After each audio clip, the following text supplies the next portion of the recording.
It's safe to say that I am absolutely obsessed with Pokopia, but after playing the game for over 60 hours so far, there has definitely been some things that I wish I had learned a whole lot sooner. And today we're going to cover over 25 essential tips and tricks I wish I knew when I started Pokopia. First up, we're going to talk about the Pokemon. Now you might have noticed that Pokemon can be a little bit tricky to find, especially when you need them the most. So thankfully, Pokopia has given us a couple of easy ways to track down the exact Pokemon you need. The first method is by using honey at their house. All you need to do is collect honey from either flowers around the area or from a honey-making Pokemon, and then you just walk to the habitat holding the honey in your hands and press A, and the Pokemon will spawn right behind you. There's also another way to find Pokemon that involves using the Pokedex and pressing plus to search. You'll know you've done this right because you'll have the Pokedex out in your hands as you walk around your area. Then when you talk to different Pokemon, they'll point you in the right direction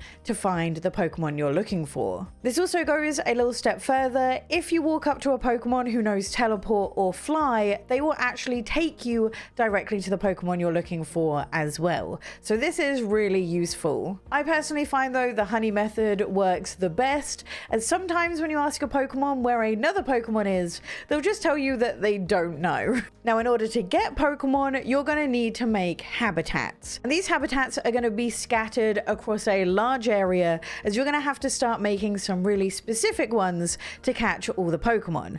And that's where you're going to want to use a security camera. Now, the nice thing about the security camera is not only can you go into your Pokedex and look at the camera feed directly, but the security camera will also give you a notification as soon as it notices a new habitat has a Pokemon inside of it. I personally use these a lot for habitats by the ocean or the high up habitats, but you can go a step further and put a security camera way up high, and this will allow you to get a notification whenever any habitat in the area has a Pokemon, which I think is so unbelievably smart.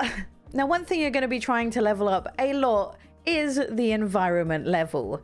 And one big factor into how fast you can level this up is your Pokemon happiness. Now, the first thing you can do to make sure a Pokemon is happy is simply ask them what they need. And typically they'll either ask you for some food or a specific item to spice up their habitat or home. Now, one useful thing to know about this is sometimes it can be hard to tell which category an item falls into, especially if it's just inside of your bag. So one good thing to know is when you have your bag open, you can press the minus button and it will bring up an extended description on what each of the items are, including which category it falls into. For things like food, this will also tell you important stuff like what the flavor is, whether it's sweet, spicy, anything like that. So it is worth reading the descriptions when Pokemon have really specific requests. Another thing you can do to make the Pokemon happy is to give them a proper home. Now, this is especially important for some Pokemon, like for example, fire Pokemon will be really unhappy if they're out in the rain. Cave Pokemon will be especially unhappy if they're out of the sun. So these are the Pokemon that you're going to want to house first. You can also go look at the PC to see which Pokemon are the most happy and which Pokemon are the least happy and make those ones your priority. But not only will the houses make the Pokemon more happy, it will also give you a little bit more space, as you can either reuse their habitat to get more Pokemon, or you can just get rid of them entirely if they're a little bit ugly and redecorate the area. Now, when it comes to houses, you have two options. You can either use a pre-made house or build a house all by yourself. And both of these have big advantages, but also disadvantages as well. So let's go through it. Now, the first option is to make the house yourself block by block. And the one big advantage of doing this is that the game is quite liberal about what it counts as a house, as technically all you need is just a 1 block high wall around some floor space, and you just need enough room for 3 different pieces of furniture to be put inside of it, so it counts as a house. And technically this is enough to house 4 Pokemon, so you can really be a scummy landlord in Pokopia if you want to be. It's also worth mentioning there is also a maximum house size limit. You can't go over 10 by 10 blocks, or it won't be counted as a home either. Now, when it comes to building, I have a couple of tips and tricks for this. The first of which is to hold ZL when you build, if you're trying to place blocks in a straight line. This is very much like the brand new feature they added into Animal Crossing New Horizons. Also, if you didn't know, you can hold down the A button when you're placing blocks, and it will automatically place them block by block for you, so you don't have to keep pressing the button over and over again. I'd also recommend, if you're doing some big building, to use mouse mode. This is finally a game that really utilizes mouse mode to its max, as this makes it far easier to be precise, allowing you to use a cursor to select where you want blocks to go or which blocks you want to get rid of. And even though it does take a little while to get used to, it allows you to place blocks in a much larger radius, so it's far easier to build and also demolish. Now, whilst designing your own house can be great, and people have made some absolutely incredible builds already, I've actually preferred using the pre-made houses quite a bit, and that is for a couple of big reasons. First of all, the pre-made houses are bigger on the inside than they are the outside, so you don't have to feel like a scummy landlord for putting 4 Pokemon inside of this building, as it even has an upstairs space as well. I'd also recommend using a pre-made house for storage, and that's because if you put a crafting table inside of a house, it will use every single storage chest inside of that house to use for crafting, not just the tables touching it on either side. Another thing you might not know about the pre-made houses is that you can actually change their color. Now, this will be unlocked a little bit later on in the story when you find a certain Pokemon, but some of these houses, especially the sand ones, can be made to look absolutely gorgeous if you have the right colored paint. And this obviously requires a lot less planning than the likes of trying to make something like this yourself. Now, in order to actually color these buildings, you're going to need to make paint, and each different color of paint comes from a different berry, so start collecting them nice and early. Another big advantage is that pre-made houses can be moved all in one go. All you have to do is go into the PC and use the moving kit in order to move a house. And this actually also applies to the Pokemon Center as well, so it doesn't need to be stuck where you first build it. That being said, moving houses is not an easy process, and I do think the easiest way to go about this is to just make sure you're confident at where you're placing it. The main disadvantages when it comes to pre-made houses is how long it takes to build. Now, there are a few little tips and tricks to make this a little bit easier. First of all, you don't have to use the Pokemon listed on the build to build the building. The only thing you have to be careful of is making sure that you match up the correct skills, but technically it can just be the Pokemon closest to you that are the ones to help you out. If you want the building to go quicker, then you'll need to have a Pokemon that knows engineering, as these will take your building time down to as little as 1 hour, even for the Pokemon centers. It's also worth mentioning that for any house that you place down, you'll need to make sure that it has the exact blocks you want underneath it, because once the house is made, you'll no longer be able to demolish the blocks underneath any of the houses, both pre-made houses and also ones that you've made yourself. Another useful thing to know about building is that even though the Pokemon are hard at work making a building, that doesn't mean that you can't speak to them. So you'll be able to not only get them to do different tasks for you, like making bricks or making lumber, but you'll even be able to get them to follow you outside of the build itself if you want to rehouse them or do something like that. So if you're busy building and doing the main storyline, you can still do both at once. Now, if you're someone like me who is playing this game every day, here's a couple of things you want to make sure that you're doing to get the most out of Pokopia. The first one is the stamp card. Now, you might have noticed every time you log into the game for the first time that day, you'll have a little notification over your PC, and that's because it's time to get your stamp. Now, if you don't know how these work, each stamp has a different rarity, and the rarer the stamp is, the more wibble wobbles the stamp has. So typically, base evolutions will have a circle because they're common, final evolutions of Pokemon will have some wibble wobbles, and then the legendary Pokemon will have the most wibble wobbles. And that just means that they are the rarest. And basically what this translates to is that every single Friday you'll be able to hand in your full stamp card and get coins instead. And the rarer the Pokemon stamp is, the more coins that you get. Now, one useful thing to know is that if you're having a terrible time with your stamp luck, you can actually go over to a friend's island if they have a rare stamp and get it stamped there instead, as you can replace any of the stamps on your cards with other ones. You can also go over to a cloud island and get another brand new stamp, allowing you to get, in theory, 3 stamps per day, which is really useful if you're in need of some extra money. Another thing you can do at your friends' islands is to check what their item of the day is,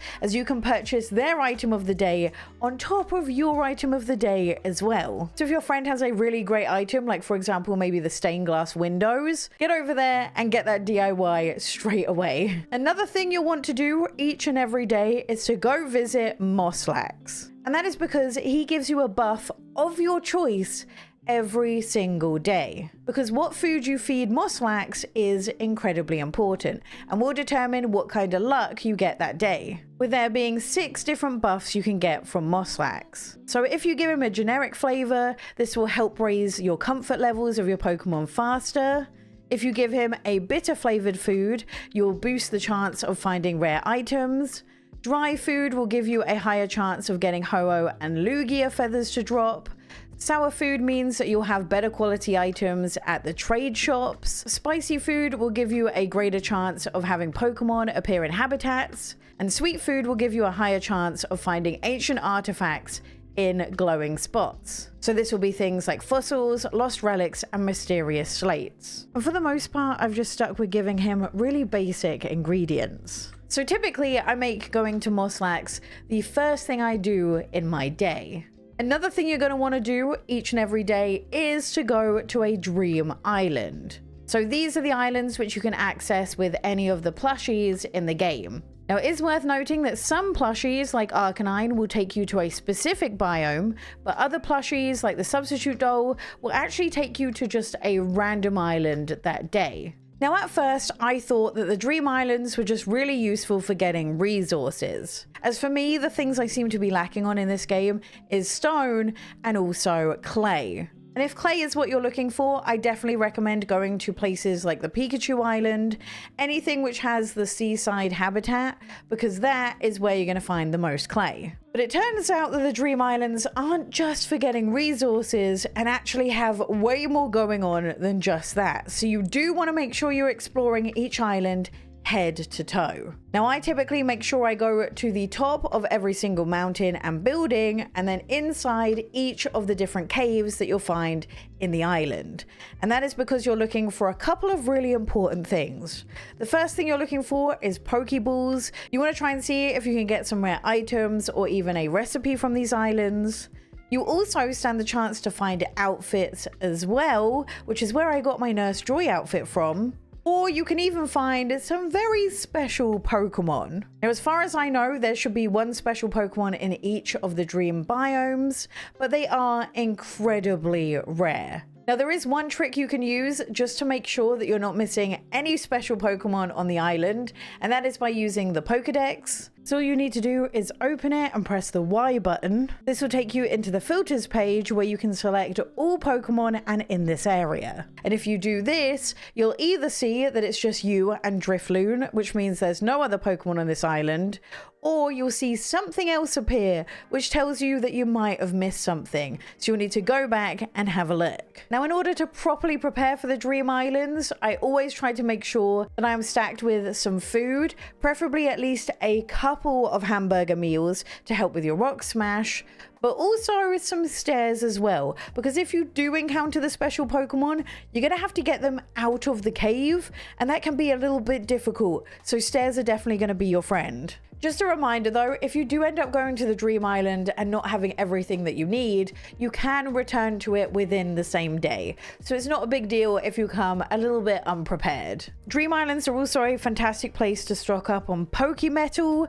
For that, I found the Dragonite Island is the best. And do know, even if you go into a cave and you can't see any Pokemetal, just start digging and you'll come across loads. Because you see, Pokemetal is incredibly useful, which we'll get to in just a second. But another thing that you're going to want to do every day is make the most of the golden spots in the ground and in the water, as this is where you're going to find not only DIYs to help decorate your town, but also things like fossils, which will help you get the fossil Pokemon, mysterious slates, which you're going to need a lot of, and also ancient artifacts, which can have items inside of them that you need for rare habitats. And whilst you can go searching for these spots by yourself, you can also bring a search Pokemon with you and the dowsing machine to make finding them a little bit easier. Although I will say, I don't think it is that much easier with both of these items.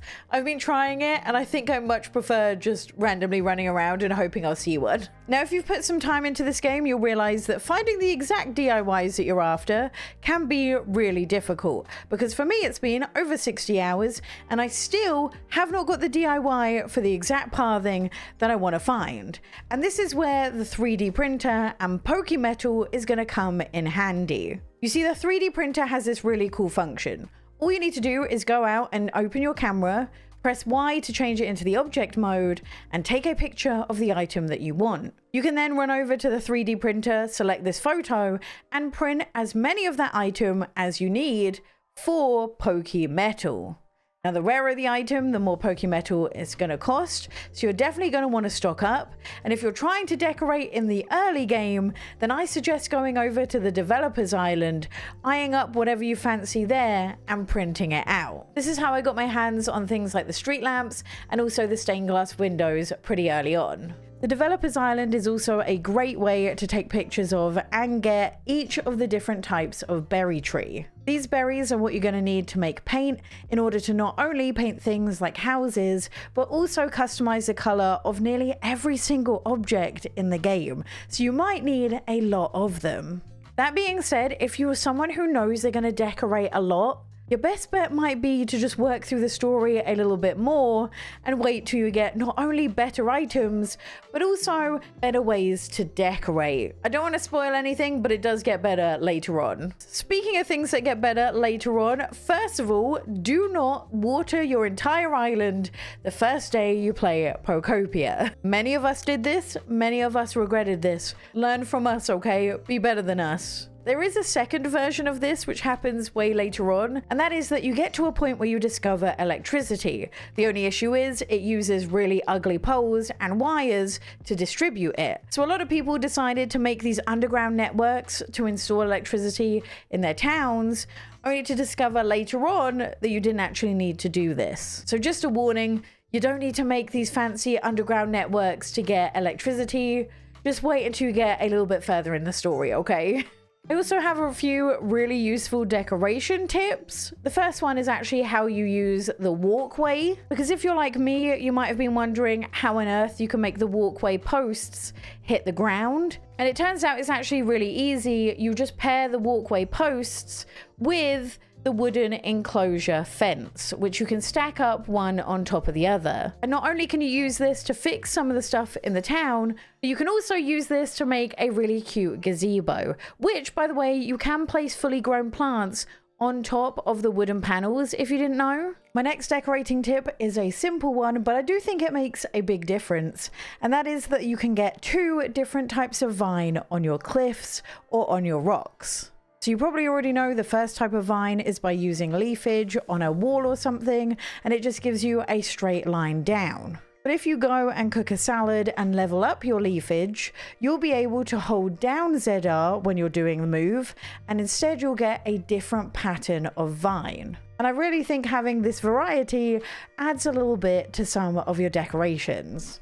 Okay, next up, let's talk about the community boxes, because these are probably the most useful item in the entire game. Because these aren't just a normal storage box. These are storage boxes which other Pokemon can interact with. So this means that you can leave resources in it for other Pokemon to pick out and process, so long as you put the community box inside of their habitat, which you can see if you press down on the right stick. So if you, for example, leave wood in one near Scyther's habitat, he will chop the wood into lumber and come and deliver it to you. Now, in theory, the Pokemon should also be able to put the processed goods back into the community box. But I personally only saw this happening when I paired Scyther with a gathering Pokemon. Now, gathering Pokemon are special as they will go around and pick up any of the stuff on the floor and put them in the community box. And I've heard they can do even more than this, but I haven't tested it yet. But the cool part is it doesn't just have to be lumber that you can do this with. You can also do it with things like bricks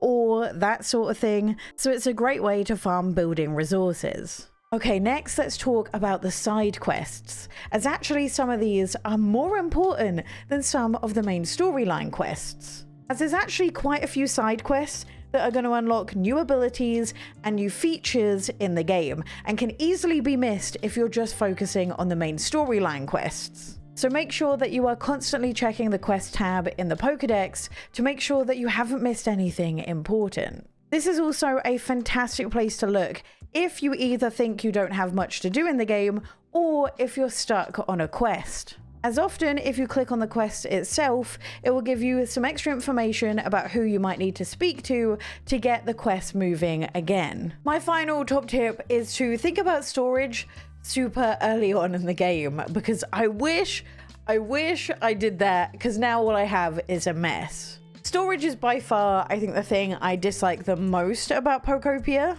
because I am not someone who enjoys having a very organized storage system. Now, there's a few things you can do to make your storage system better. The first one is that you can paint and color code your storage chests. But the second one is you can also put signs on the chests themselves to show which items are in that chest.